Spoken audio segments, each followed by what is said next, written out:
Hello, Curtsy. Today, the Joint Chiefs Chair, the head of U.S. CENTCOM, and the Secretary of Defense all stood before the Senate Armed Services Committee and collectively resigned.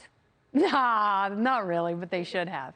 Yeah, they knitted a shameful quilt of excuses and misdirection, but within the skin-saving admissions, they'd all advised the president to keep a moderate troop presence in Afghanistan. You could see the chasm between the military and President Biden opened just enough for some of the truth to come out. Watch this. Well, first of all, I know the president to be an honest and forthright man.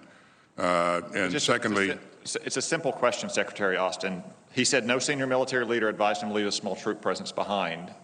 Is that true or not? Did these officer and General Miller's recommendations get to the president personally?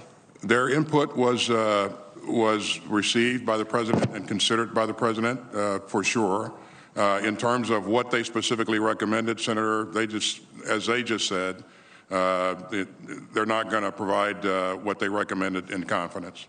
No, go ahead and defy that confidence. Provide away, Mr. Secretary. Good Lord. It's only a matter of moments until the president throws these three under the bus, just like he did the Afghan security forces and the CBP. This withdrawal did not go swimmingly. The airlift was not textbook, and even the defense secretary finally admitted something that, rushed and chaotic as it was fraught with, quote, capacity and screening problems. It's laughable to try and sell the rotten snake oil that the Afghanistan dismount was perfect. From desperate Taliban targets dangling off a C-17 to service members being slaughtered at the Abbey Gate and innocent Afghans droned to death, this can't be taught at military academies as righteous outcomes. General Milley tried to spin these countless missteps as the cumulative effects of 20 years, not 20 days.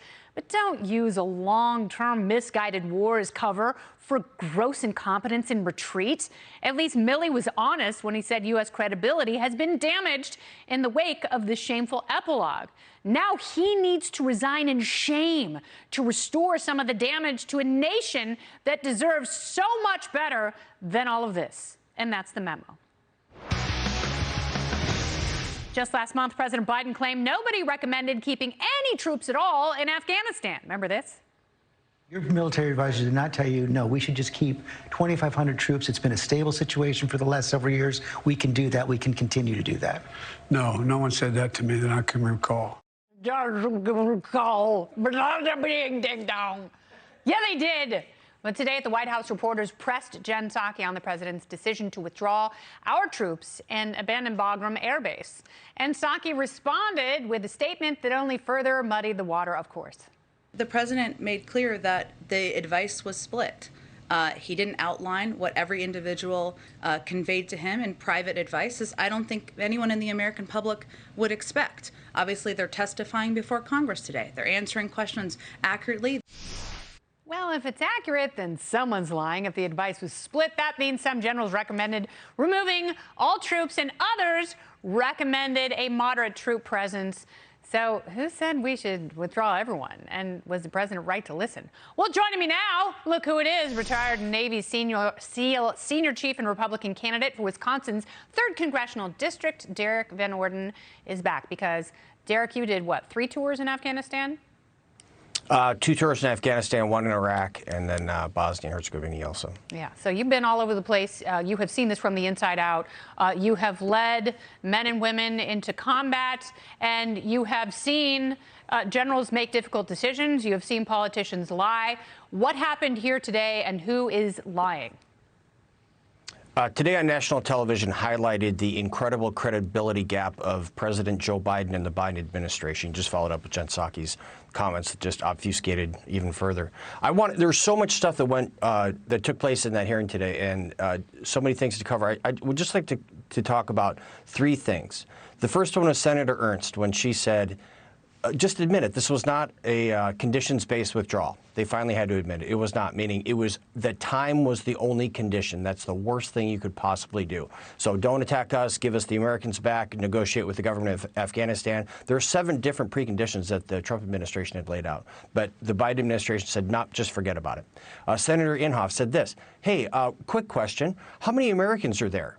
And SecDef, the Secretary of Defense Austin, tried to say you need to speak to Secretary Blinken about that. And he, to his credit, said, well, wait a minute, we just had him here, and he told me to ask you.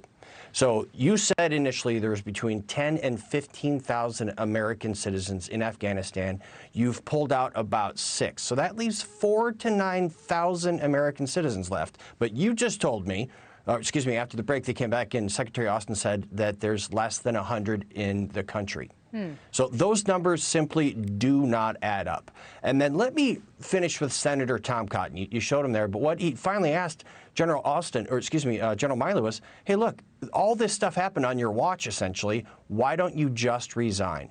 And General Miley gave one of the most disingenuous answers to a U.S. Senator I've heard in an exceptionally long time. He said, look, it would be an incredible act of political defiance. It would make a huge political statement if I resigned over this. And the answer to that is, yeah, that's the whole point. And let's remember, General Mattis, the Secretary of Defense under Donald Trump, resigned. And he said something along the lines of, hey, look, a president of the United States deserves a Secretary of Defense who is more aligned with them. That was over a policy decision in Syria.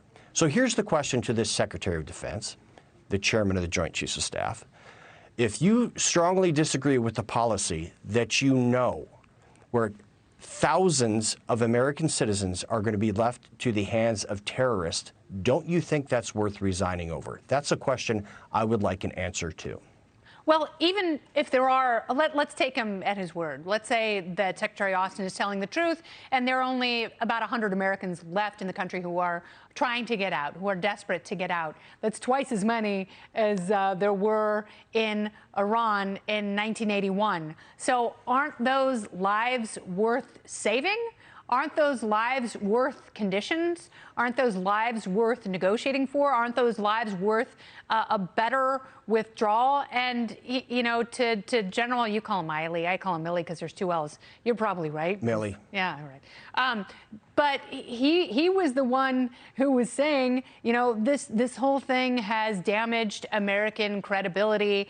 And he was spinning so much that I don't see how he can't resign. And it also, based on what this administration has done and will do, I can't imagine that these 3 will be long for the world in the jobs they have currently. Listen, I have no confidence in the Biden administration to do what is right at all. These 3 and also Secretary Blinken should have been relieved immediately. Jake Sullivan should have been out of there also. So the Biden administration has proven once again its gross incompetence.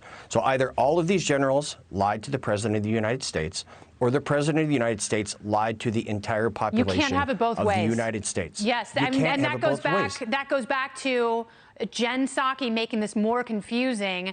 You know, they are saying in no uncertain terms, all 3 of them who are in pretty impressive positions of power in terms of foreign policy and the military, they all said we need to keep at least 2,500 troops in there to keep Americans safe, to make sure the country doesn't fall apart. The president said in August, no, that is not the case. No one told me that. So you're absolutely right. One of them is lying, but this administration is just going to try and preserve itself. And that means that the truth is always the first casualty. Derrick Van Orden, thank you so much for being here. We'll talk about this again.